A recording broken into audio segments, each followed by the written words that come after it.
Welcome to the Street Life to Sweet Life workshop of the WCNA 31. My name's Steve, and I'm an addict. I live here in Honolulu. Ho'oponopono is my home group. The first thing I want to say before a moment of silence is I'm going to set it by example. Watch. I'm going to put my cell phone on silent. Please be courteous to our speakers.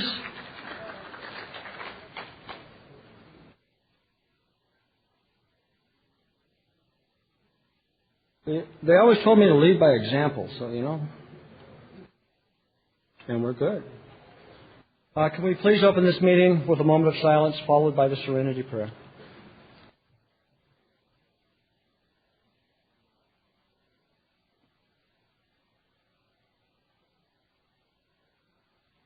God, grant me the serenity to accept the things I cannot change, the courage to change the things I can, and the wisdom to know the difference. I've asked Jonathan W. from Miami, Florida, to read what is the Narcotics Anonymous program.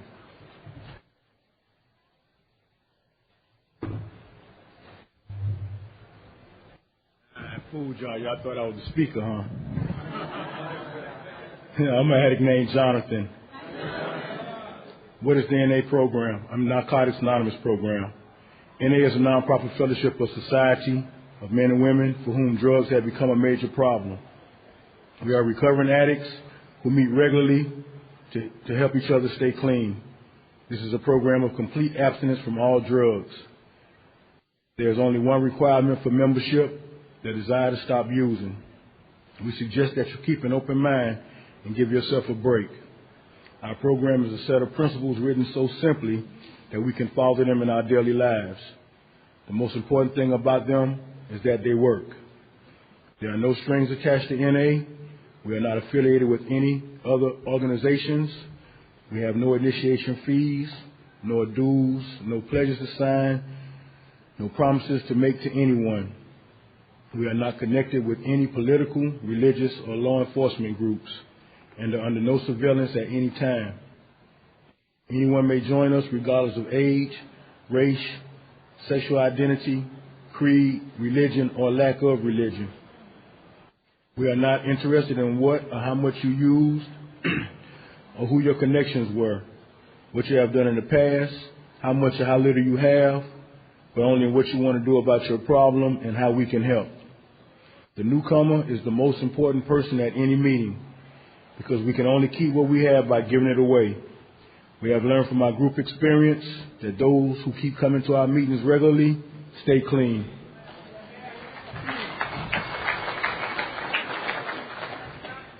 Thank you, Jonathan. And I've asked David J. from Clearwater, Florida, to read Why Are We Here?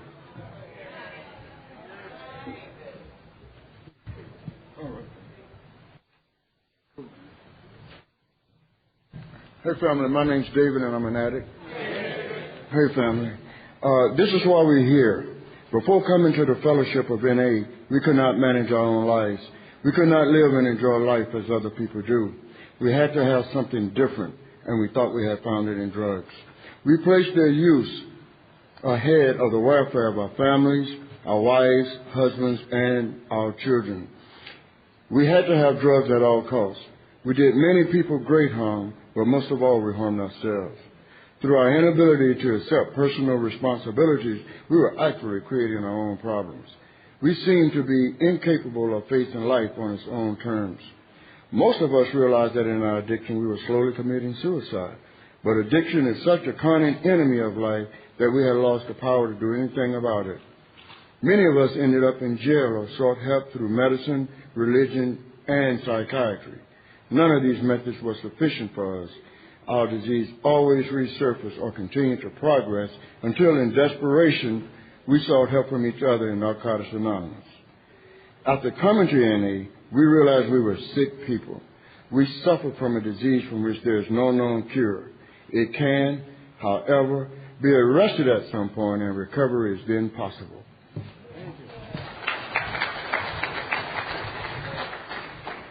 Thank you, David. And I haven't had the pleasure of meeting Jonathan W. from Florida yet, so I'm privileged to be able to sit here and listen to a story today. So would you please welcome Jonathan W. from Florida.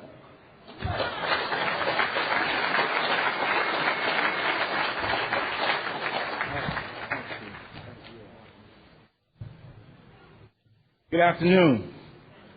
My name's Jonathan. I'm an addict. Can we just have a brief moment of silence for our brothers and sisters in New Orleans, those that made reservations for the convention and due to unforeseen circumstances they couldn't make it or lost loved ones, so we can have a moment of silence at this time.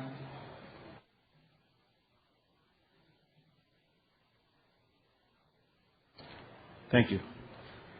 Again, my name is Jonathan. I'm an addict. First, I'd like to thank the WCNA 31 for extending the opportunity for me to come up and say a few words and tell a little bit about myself and what NA has done for an addict like me. I have some special folks.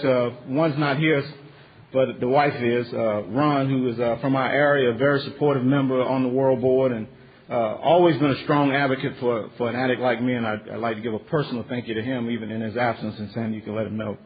And a lot of folks from my home group, they came, they hear me speak a lot, they hear me talk a lot at meetings, so that means I go to a lot of meetings, and for people to hear you talk over and over and over and over again, and then to come out and support you, I just want to say thank you to all those folks that came out to support me today. I'm going to talk a little bit about from the street life to the sweet life. Now, I have to do one thing before I do that, because I have some folks that hitchhike here with me today, and I need to dismiss that committee that came with me. And the first one on the list I need to get rid of is fear. The one that always told me that I was never going to measure up, I need to dismiss that one. And then I got to dismiss grandiosity, because once you get to this level and you get to speak at so-called the world level, then, you might think you know something and that you're somebody. I need to dismiss that today. So I have committed members, and some of y'all probably got the same committed members. They talk to you. They tell you, you ain't got nothing to say. Other people that spoke out here that have a message much stronger than yours, and, their story's better than yours. And you know what? I need to dismiss that today. Because all I'm here to do is share my experience, strength, and hope. Just one addict story. And I don't know where this tape will end up. I don't know who might listen to it. But you know what? If I can make it and stay clean, anybody can make it and stay clean. I just need to share that. First, I'd also like to thank my wife and my son. They came out, and, I spent a lot of time out of the house doing service work, going to a lot of meetings. My wife still asks me, why do you still go to so many meetings? But if I ever take that pocketbook and that checkbook and start smoking up the house and the cars, I know that question won't ever come up. But the flip side of that coin is that I also know that there's a responsibility and an obligation, and I can hide out behind that and not spend time at home. And I want to thank her for the opportunity that she allowed me to come out and do things and spend with the newcomer and take hours away from my family that I could be doing with them and doing with somebody else. So I just like to say thank you, and I love you. I want to say that. I'm not going to try to cram 20 years of recovery into 55 minutes. That's not what I'm here to do. I'm not going to talk a lot about my early childhood, but I will tell you two things that I think is relevant and I think that's important that got me into this atmosphere of the street life. Both of my parents, I met my dad for the first time when I was 11 years old. Him and my mom got together, had sex when they were working. One time, a baby was born, and that has a significant impact in my life. My dad is an alcoholic. Actually, he's recovering alcoholic now. My mom suffered from alcoholism. I saw things that a son probably ought not see a mom do. And from my relationship with my mom and watching some of the things that she did, it was some of the ways that I treated women was based on what I saw my mom do. Because my mom could cheat. I knew all women could cheat. Now, that's not fair to y'all, because I took one person and generalized about a whole group of people. But I was working with the skills I had at the time. I come in here with very limited skills. When I got here, I say this all the time, it's true. I was bilingual. I speak broken English and profanity fluently. Yeah. That's how I got here. I know where to put all the emphasis. I know how to use all the cuss words. I know how to do all of that kind of stuff. But I choose not to do that today. I had a sponsor once who said, Jonathan, he says, you got such a great story. Why do you have to color it up with so much profanity?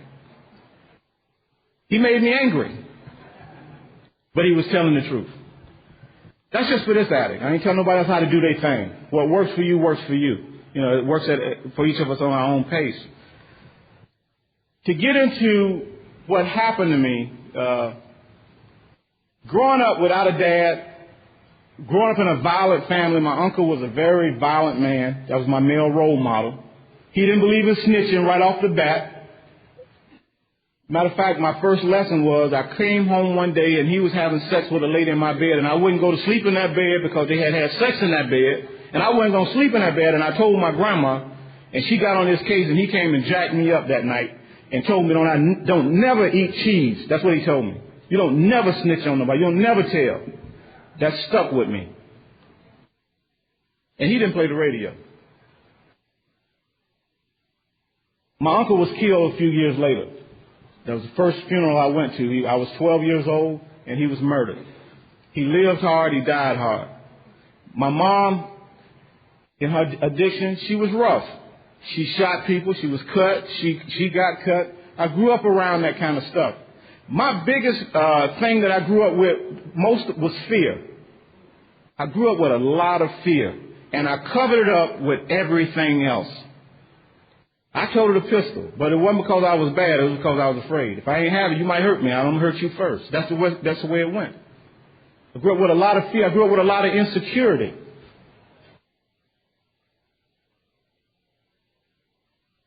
I want to share this, and I want to get into this story.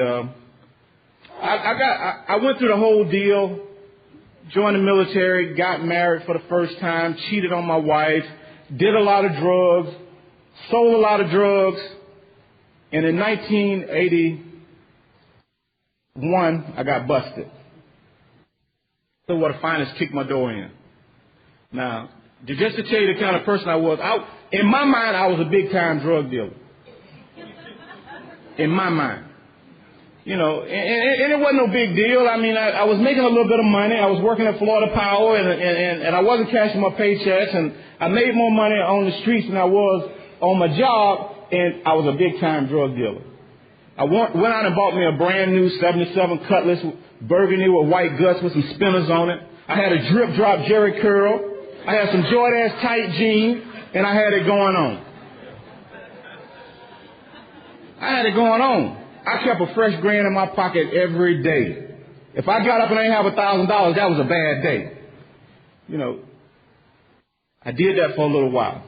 I need to say that money was not for me. It was for you. The car was not for me. It was for you. The drug dealing was not for me. It was for you. Because now I'm not just little Ricky that lived up the street. Now I'm Slick Rick. Now I got a nickname. Man, Slick Rick, who got the package? Rick got it, man. He got that package. And what comes with that is a lot of accolades, a lot of kinky sex. I'm going to talk about that in a little while, too. A lot of kinky sex and a false sense of feeling like I'm somebody. My grandma said, and this is my profanity, she said, boy, they can't hit you in the ass with a red apple. That's what she meant. I thought I was hot stuff. That's what she was saying. And she said things like, boy, it's a mighty long road that don't end somewhere, but I couldn't hear her. I couldn't hear. She said, boy, a little long is better than a short heat. You can tell she's from the South, right? Yeah. A little long is better than a short heat. I couldn't hear. Clearwater Finest kicked my door in. They took me to jail. I lost my job with Florida Power. By this time, I stopped dealing with the one drug that I was dealing with because it was too bulky. And I started dealing with a little drug that was a little more easier to manage, and you can make a lot more money faster. Then Richard Pryor caught on fire. And I wanted to know why. And for the next 4 years, I did what he was doing when he caught on fire. Ain't that crazy? But that's what I did for 4 years. Every day, I sought ways and means to get more. And then at the end of 4 years, when I got busted, I went to court. They put me on probation. They gave me 6 5-year sentences. They suspended them and they put me on probation. And they put a stipulation that I needed to get a drug evaluation. And for 4 years, while on probation, I didn't go pay no money.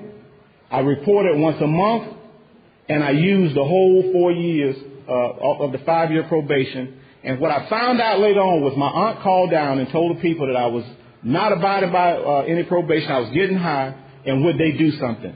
And after 4 years, they came.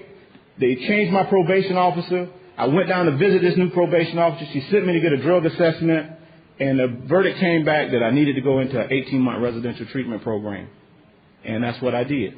I entered a residential treatment program. I stayed there for 4 months. They introduced me to meetings at that treatment facility.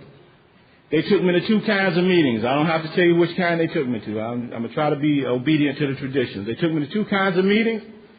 And what impressed me about both meetings is that there were people from the outside that came to those meetings on Friday nights and Saturday nights when they could have been anywhere else. They would come into the meeting and talk about things that applied to my life that I didn't want to hear. I got clean on accident, y'all. Y'all ain't following me. I was trying to duck them 6 5-year sentences. I was being obedient to what the people told me that I needed to do. They sent me to meetings, and I was half listening because I sat on the back of the rows. And at the end of the meeting, 3 or 4 or 5 o'clock in the morning, these little voices would say, "You know, the stuff in the meetings that people are saying is true. You know, you got 3 kids at home, and you're in treatment, and what you do, you're the example for them. You know, kids are going to do what you do, not what you say do." And I used to listen to the little voice, and it just used to keep me awake at night. And I stayed there for 4 months in that treatment facility. And then, like any good addict, you had to be voted in. You had all of the other residents had to vote you into this treatment facility.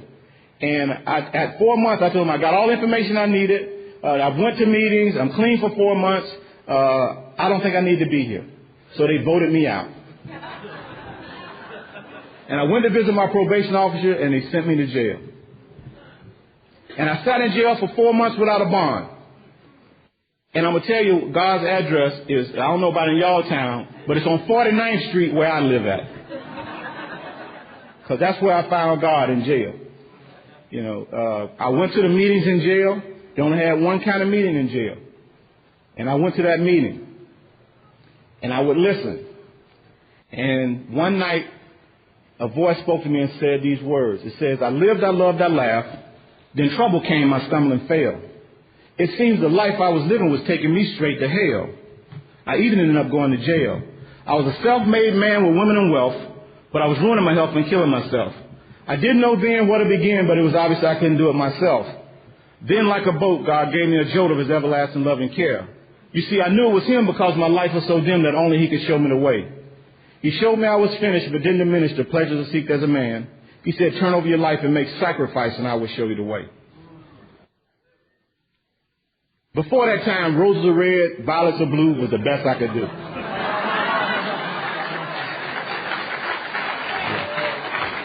Best I could do. And you know what? I would like to think y'all clapping for me, but that's God working in my life. Doing for me what I can't do for myself. God met me at the level of my needs before I was even ready for him. He's awesome. I went to the jail church that next day after getting that little revelation. And I read that little poem, that's what I called it, in front of about 30 guys that was in that jail. I read that little poem. They all stood up and applauded. I went back to my cell, and for the first time I had a bond. They gave me a $5,000 bond. That evening, my dad, who I had never really asked for anything and never really did anything for me, he came to visit. I shared the story with him. He says, "Ricky," that's what he called me. He said, "If your grandmother put the house up, I'll give you the $500 to get out of jail." My grandmother loved me. She put the house up. My dad spent the $500. I got out of jail. My ex-wife at that time, we were separated, had insurance, and they sent me off to another treatment program. I'm still trying to duck these 6 5-year sentences because a violation opens it all back up again. I go through the 28-day treatment program. They take me to some more meetings. They take me to all different kinds of meetings now.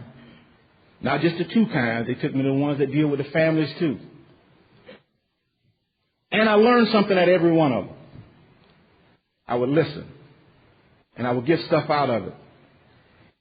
The difference in that treatment center and the one that I was in before, the first one was a very confrontational, direct approach, like right out of the bucket. I can handle that. I have a defense for that.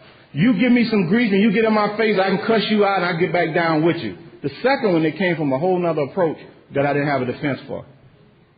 You're not a bad person trying to get good. You're a sick person trying to get well.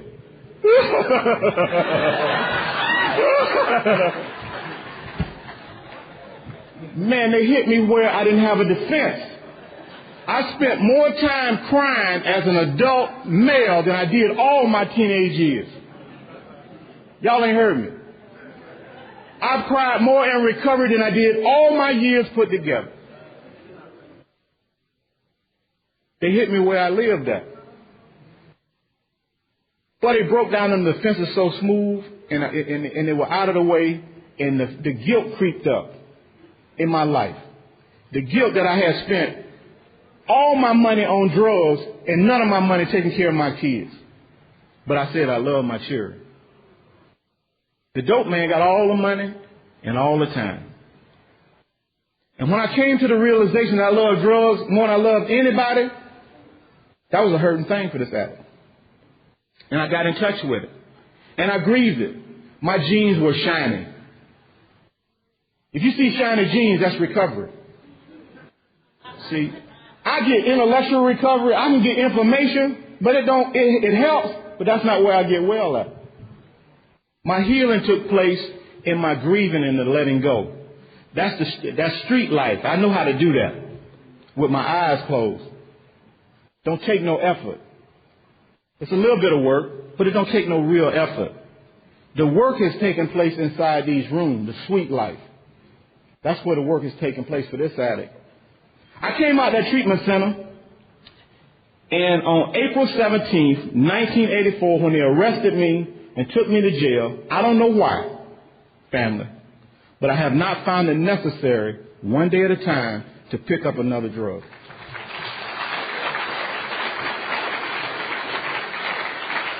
Now, I say that's before I even have a program. And I wanted to get high every minute of every waking day for about the first 18 months. Thought about it every day.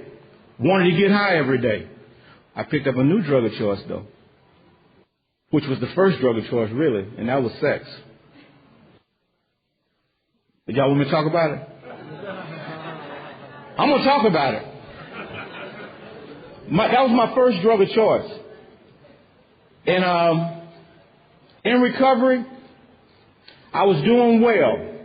I beat the 6 5-year sentences. I did 365 days on that 5-year bid because the judge suspended my probation. He gave me 365 days in the county jail. That was my halfway house, y'all. Y'all hear how God was doing for me what I couldn't do for myself?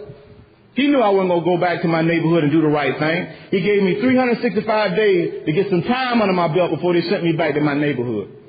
So when I got out of treatment, I was about almost 18 months clean, and I went to my first state convention in 1985 in Miami, and then I went to my first world convention in September that year in Washington, D.C. And there's some relevance in that because I want to share with you, when I got clean, I was the only one that looked like me in my area. You know, they talk about identification. I know we have no race, color, creed, or religion, or all that stuff, but to identify on a personal level, I needed to see some people like me getting clean. And when I went to Miami, they was down there. And I used to ride down there to get my package, so I used to ride down there to go to what? Meetings. Because they told me that's what I needed to do. And I would go and I would get that identification. And I went to D.C. and I met Doreen and a couple of other old-timers. And I came home and I started a meeting in my neighborhood. My home group is the Freedom Group of Narcotics Anonymous. We meet Wednesday night at the NLK Center in the hood. I like low-bottom meetings. See, it's them other kind of meetings, I go to them and I get information from them, but I like them gut bucket, low bottom meetings where people going to jail and doing that stuff that I used to do because it keeps me fresh. It keeps me fresh. It lets me know where I come from and where I can go back to. I'm talking about in a heartbeat. See, I'm not 21 years away from where I used to be. I'm one arm's length, one bad decision from where I used to be. I know that today. This sweet life, I'm going to speed it up. I want to talk to you about the sweet life. I kind of laid the groundwork to talk to you. I'm going to talk about that sex thing. I ain't going nowhere from it. I'm going to talk to you about that. All right? I'm going to talk about that. This sweet life. I told you I smoked my family. I didn't pay child support. I got a son. He's 26 years old. He's doing his second bid in federal prison. He did 4. He came home on controlled release, caught another case. He's doing 9 on this bid. He still holds me responsible for not being there for him like I did with my dad. I wish I could say I don't own any guilt or any shame or anything from that.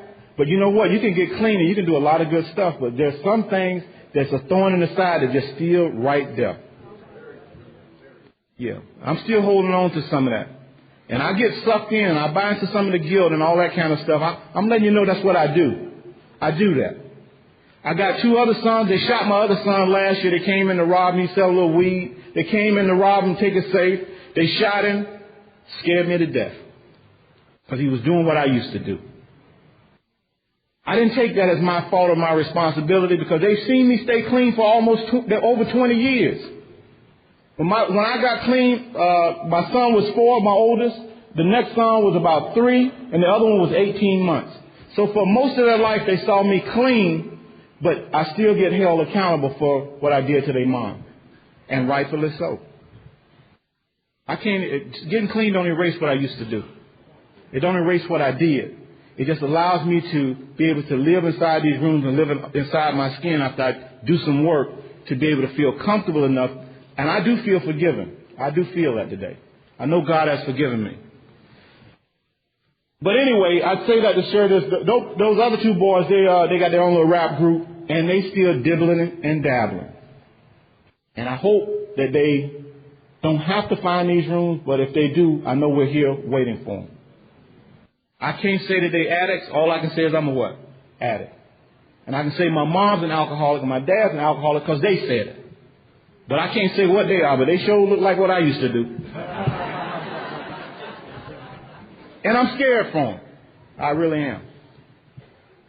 And I support them in their business. They have the little rap group every Friday night. I'm down at their little club where they work at, and I'm on the door, and I'm collecting the money. And they're not doing everything that I think they ought to be doing because I'm the kind of addict. If you're not doing everything I think you ought to be doing the way I think you ought to be doing it, then I ain't got time for you. But I'm starting to learn where unconditional love is. I'm meeting them where they are. And we have a relationship today even though they're not doing everything I think they ought to do. That's growth for this addict. I'm not telling anybody else what to do now. Don't get it confused. But anyway, our relationship is getting a little bit better, and there's hope for that relationship. I talk about my young son that's here, that's 10, and he's doing extremely well. I don't want to leave him out. He said something to his mom this weekend. He said, if Daddy wouldn't have been an addict, we wouldn't be in Hawaii.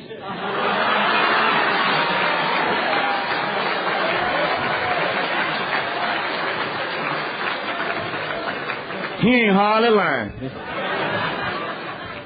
But I don't want him to think that that's what he has to do to be successful. You know, God has done for me what I couldn't do for myself. What I was doing to destroy myself, he's turning around and giving me a fellowship to turn it out to make it good.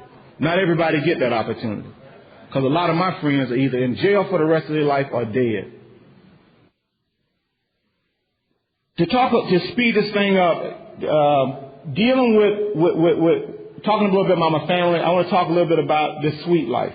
At 3 years clean, I got a sponsor in Narcotics Anonymous. I didn't always have a sponsor in Narcotics Anonymous. I was an alcoholic right? I made people mad in my area. They would never let me talk at a meeting. I couldn't be on certain committees because I went to 2 fellowships. I understand that today. I didn't understand it then. I do understand. I love Narcotics Anonymous. This is my fellowship of choice. I go to Narcotics Anonymous meetings. I don't go to other fellowships today. I come to this fellowship because I feel loved here. I feel embraced here. But for a lot of years, I was an alcoholic ander. And for people that are alcoholic anders, I hope that they don't have to go through what I went through. You know, we'll love you until you can love yourself. And where you got to go to get your recovery, do what you got to do to get to where you got to go. See, because I don't know what's best for you, even though I think I do. At 5 years clean, I went into treatment again for family of origin issues. I got it on a deeper level. I had a lot of people sniggering and laughing. The best thing I could have did for myself at 5 years clean. I got in touch with some things. I worked through some issues that chances are I may have not worked on for a very long time. And I got a lot of help and a lot of relief. And it helped me to start addressing that sex stuff that I want to go to next. I was 5 years clean, and I still had an ex-wife and 5 or 6 girlfriends. I talked about I love myself, and I was still getting shots in my ass at the clinic because I was having unprotected sex. Spreading it around. Get it from this one and give it to that one. Still making a mess out of my life in recovery. I was doing well with staying clean. I was doing well with getting some self-honesty. And I would build up self-esteem in my life and lay down and give it away. I'd be feeling good, and I'd lay down and give it away. And I was dealing with that.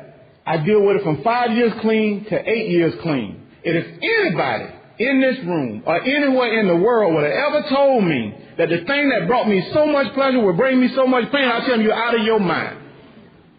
Because I come up in the era with the Mac and Superfly and all of that kind of stuff like that. And the more women you had, you was bite it.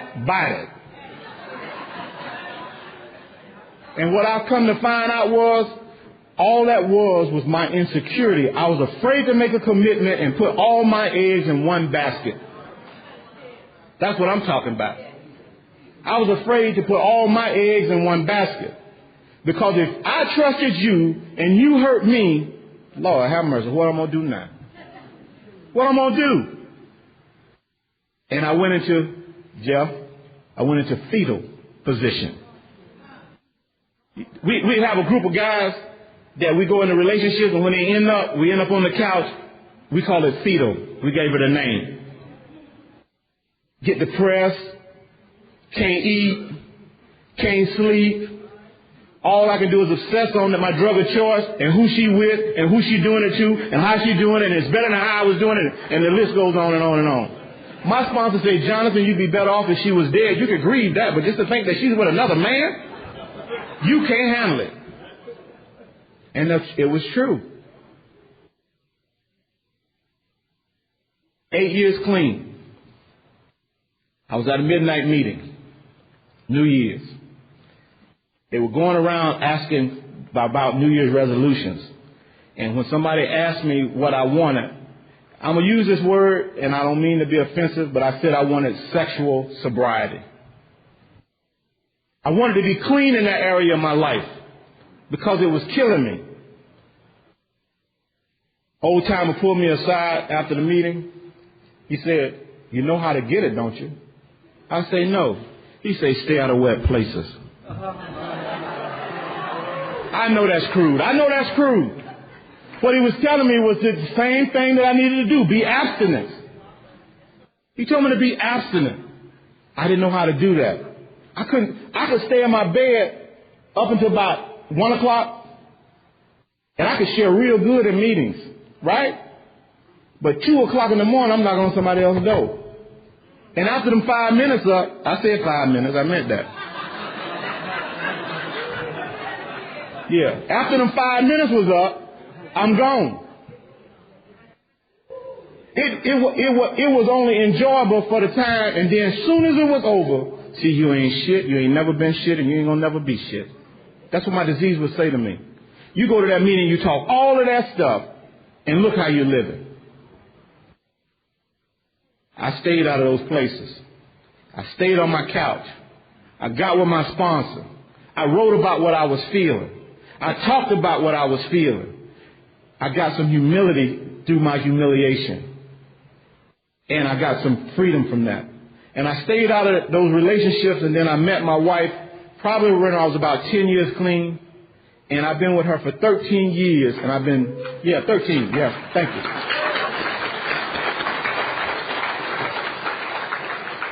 And I have not cheated on Jonathan. And what I found out is if I don't cheat on me, I don't have to worry about cheating on anybody else. You know, that's what I had to learn how to do. Now, I think about cheating every day. That ain't going nowhere. The lust, I'd be looking, she saw me the other day, talking about, what, you looking at that girl dress. You like looking like what's up under it. You know, like, so you know how we get them looks. I still lust. I just don't act on what I look at today. So that's progress rather than perfection. I might get that other stuff later, but my sponsor told me, say, some of your character defects, John, are going to die 20 minutes after you do. Yeah. It say God could and would as he was saw. It didn't say when, though. You know what I'm saying? I've been dealing with those issues, and I feel real good in that area. And I build some self-worth, and I build some self-esteem. And as a result, in my area, I feel a lot of love in my area. From the men and from the women. My friend Jeff down here is one of my best friends. He just went through what I went through about a couple years ago. And I watched it. I'm not going to tell his story. But based on what I went through, he reached out and called me. And I've watched his life transform as a result of getting into the steps and then another man into his life. See, because one of the things is, I thought if I trust men because of where I come from, I'm judgmental, I'm critical, and I'm opinionated, and there was no way I was going to let another man into my life so he could judge me and find out that I had these weaknesses. Today I'm vulnerable. I don't mind. Today I'm sensitive, and it's okay. Today I try to be open, and today it's all right. But that's not what I was raised. That's not the code I was raised on. I was raised on the code of you don't let your right hand know what your left hand doing. Today, I don't care. I share my story from the podium. I share it with my sponsor. I share it with my sponsees. My son's probably hearing more than he needs to know, but he's here today, and he's going to hear my story because he's here. Because I don't want him to make the same mistakes that I made. And I think he can handle this information. I think it's going to be all right for him. How much time do I have? 55 minutes. And that is how much? Okay. I don't want to go over, but I do have a couple of other things I want to share with you.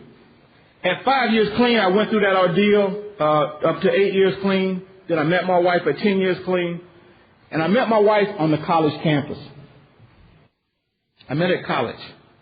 Now, I'm a D&F high school student. I started getting high early, like ninth grade, got behind, and I made F's in PE, and I was an athlete. I made F in band, and I played music. Because dope don't let you do a lot of stuff. Because you're too cool. You don't show up for appointments. You miss things that you're supposed to be going to, and the grades fall. I wish I could say that them D's and F's on my report card didn't affect my self-esteem, but it's true. When I made A's and B's, look what I made. I can show you. I made D's and F's. You better not touch that report card. You're going to have to fight. You pick that card up. You got to fight. Because I don't want you to know I'm dumb. And I thought I was, too. I ain't going to lie. But anyway, I went out to the college in 1989, and I took the placement test. And they told me that I wasn't college material. That was no brainer. I barely got out of high school. But I took the remedial courses. I started with arithmetic. I started with spelling. I started with grammar. And they gave me an S for satisfactory or a U for incomplete. So I got all S's. I didn't even get a real grade. I'm paying money for college. I'm getting S's. Like kindergarten, first grade, you know. But I got the S's right. So what that did was they gave me the prerequisites to start school. You know, I went to school 5 years, part-time, while working full-time, right? I graduated with most outstanding student at St. Petersburg Junior College in 1990. Yeah, thank you. God is good. I graduated most outstanding student. They recommended me for the highest award at the college, which was the Apollo Award, which I didn't get, and I was all right with. And the provost of the college put in a recommendation through the Robert Woodson's Foundation in Washington, D.C., for me to go to the Achievement Against the Odds Awards, because I started meetings on campus, because at school, I still needed to go to meetings, and it was a selfish move, because I wanted to have a meeting at school, so I started a meeting so I could have a meeting at school and go to school at the same time. And they thought that was noteworthy, and they sent me to the White House, and I met the first President Bush. I shook his hand in the Rose Garden, and I like to think from the jailhouse to the White House in less than 5 years.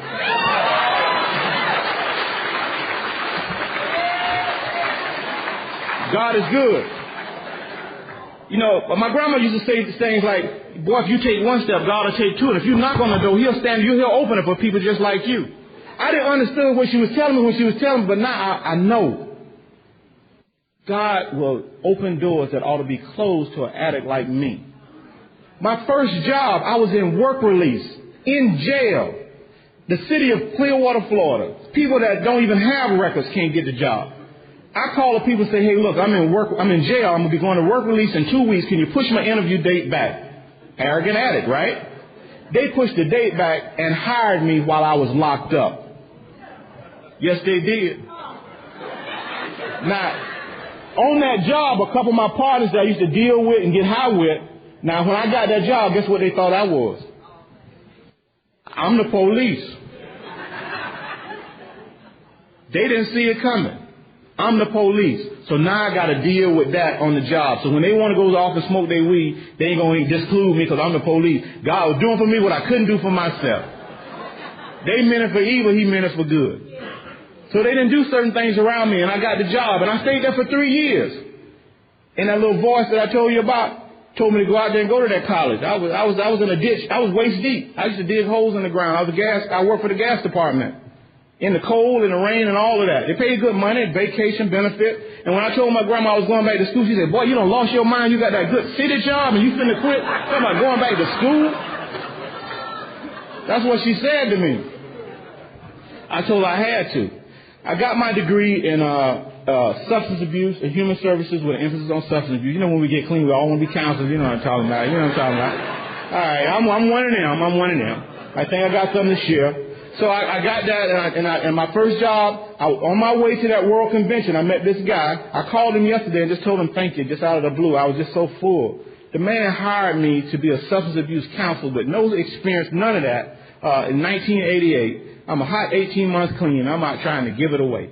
And carrying the mess, that's okay. I was carrying the mess at that point, but that's okay. I got the opportunity.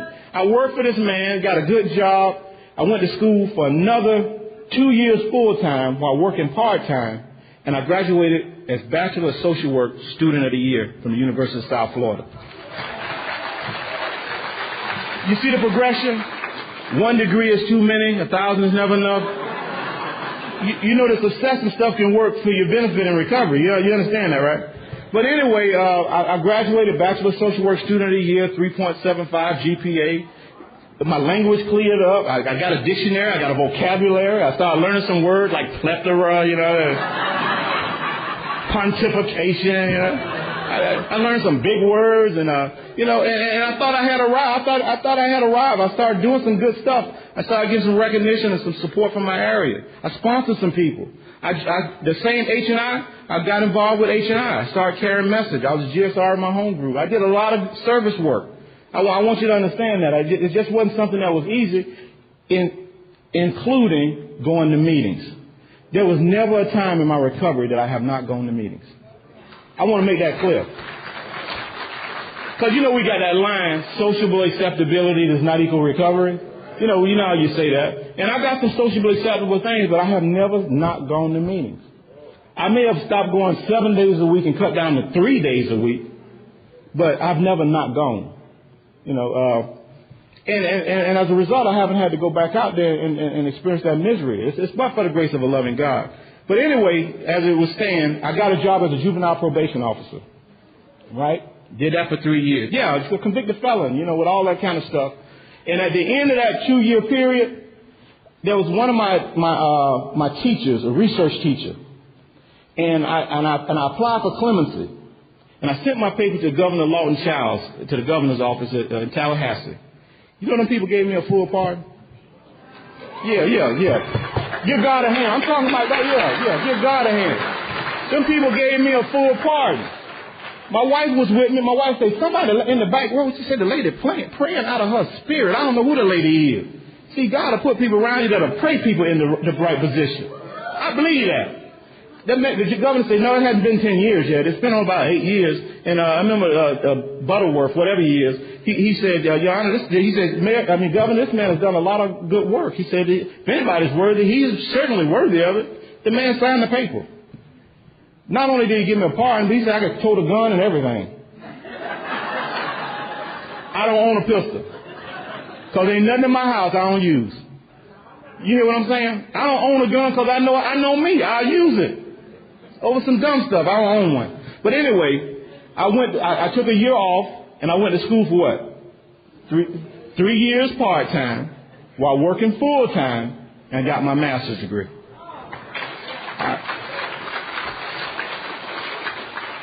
And everything that I'm telling you is not about me, but how good God is. Don't get it twisted. Don't sit here and think that I'm glorifying what I've done, because I truly believe when I took one step, God took the second step. And I truly believe that I knocked on the door and he opened doors that ought to be closed to an addict like me. I believe that today. I went through that whole ordeal, got those degrees. Every time that I got a different degree, my pay jumped up. I don't know how to act with money. You know, I went out and bought me some chains.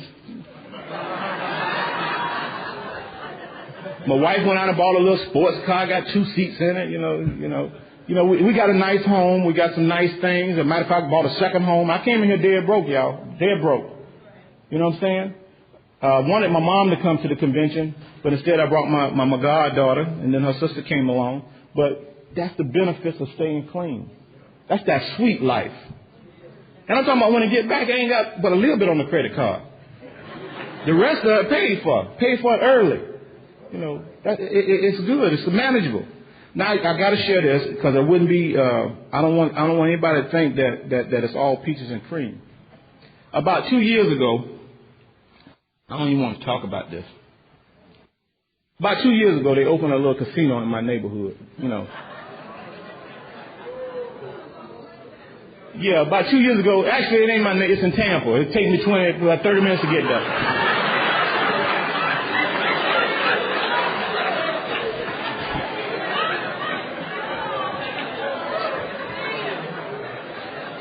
Remember I told you that at 8 years clean that I would build up self-esteem and I'd lay down and give it away? Well, now I'm building up self-esteem and I go sit at the poker table and then I sit there and give it away. I end up with the same damn feelings. Worthlessness. You know you're not doing what you think you ought to be doing. You know, guilt. I end up with guilt, remorse. This disease gets more sophisticated, find ways to try to find a crack in the armor to get me to go back to being what I used to be. And I'm at a point now that I'm tired of talking about that. Because it's not a program of talking. It's a program of action. I could talk about stuff till the cows come home. But if I don't get off my do nothing and do something, it just continue to be a conversation. Now, I want all y'all in here to know, everybody, that I have a secret desire. And as long as I put it out there like this, it won't be a secret. But I do have a secret desire to be perfect. Yeah, I do. I have a secret desire to be perfect. But the truth of the matter is, no one among us has, and see, that's my clause, right? That's a clause. No one among us has anything like perfect adherence to these principles, so it allowed me to stay effed up. But I know better today. I know when I can do better. I won't ever be perfect. That's the goal, is to strive for perfection. And I'm not satisfied with the progress today. I need to get on that and do something with that, saying I need to do that. I need to say it out loud. I need to make something happen with that. And my sponsor probably won't want me to say nothing about that. He said, Jonathan, he says that, you don't stop eating, do you, if you got a problem with food addiction? He says, if you're going to do something like that, you set a time limit on it, and you give it an hour, and you put a dollar amount on it, and you let it happen. I can't do that. That means that's addiction.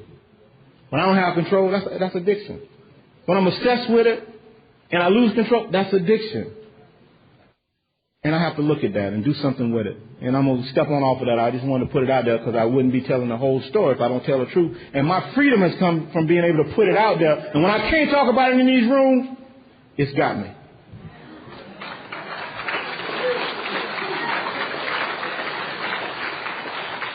In closing, because y'all been patient and I really appreciate it, I went to the bathroom 3 times before I came up here to speak.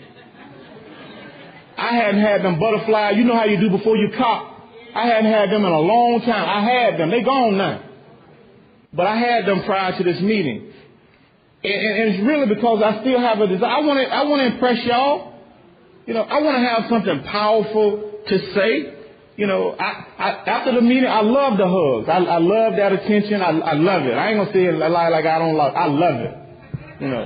I love being liked. I like that. It's important to me what you think. I used to say it ain't important. My sponsor said, well, if it ain't important, then it's not overly important. I put it that way. But it is important because you are my ears and eyes. If you can't come to me and let me know something and I can't take you at face value, then something's wrong with what we're trying to do here. I need to hear what you have to say. One person said I might can discount it. 2 people said I might take a look at it. 3 people said I could sign up. Because y'all see something obvious that I don't see about myself. In closing, there's this little voice. This voice has spoken to me on a lot of different occasions. It's usually around 4 or 5 in the morning that the voice talked to me. And I'd be minding my own business. I'd be sleeping. And the voice said, get up and write this down. Now, I call it the voice of God. Some people call it conscious or whatever. You can call it what you want to. But the voice said these words to me, and this is my last awakening. It says, sometimes I feel like life is too much to bear. But I have a friend who's always there. I can't see him in a physical form, but he materializes in this here poem. He has many names and faces too. You see, he lives in me and he lives in you. I wish I could feel him all of the time, but I have a disease in the drug addict mind. I was told if I follow 12 simple steps that I will always be open to my higher power's help. So I go to lots of meetings and in them I share when I feel the pain and pressure of the life is too much to bear. I have a good sponsor and lots of friends to call. Because of this fact, I haven't had a fall. You see, I take life in stride one day at a time, and I look to God's power for my peace of mind. Thank you. I'm Jonathan. I'm out.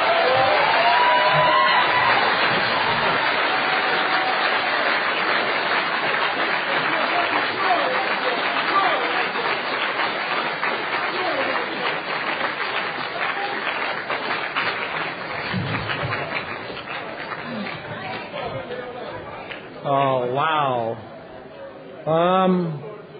Let's thank Jonathan for speaking one more time.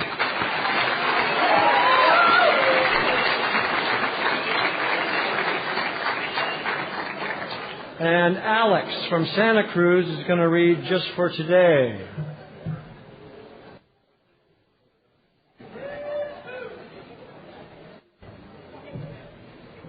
I'm Alex, I'm an addict.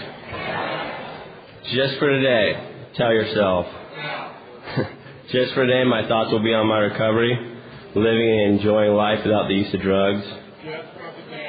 I will have faith in someone in NA who believes in me and wants to help me in my recovery. I'll have a program. I'll try to follow it to the best of my ability. Through NA, I'll try to get a better perspective on my life. I'll be unafraid. My thoughts will be on my new associations, people who are not using and who have found a new way of life. So long as I follow that way, nothing to fear.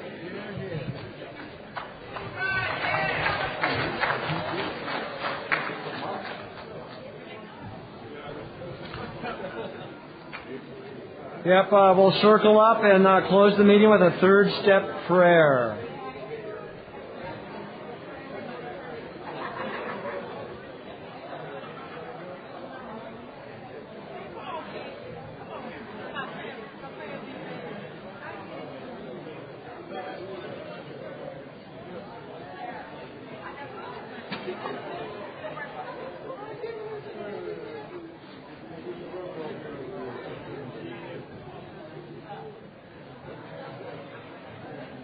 This is the hardest thing we always do at the end of the meeting. Man, making a circle is tough stuff.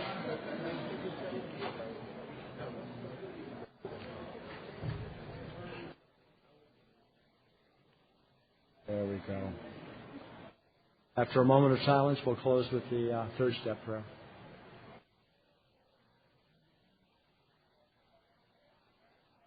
Many of us have said,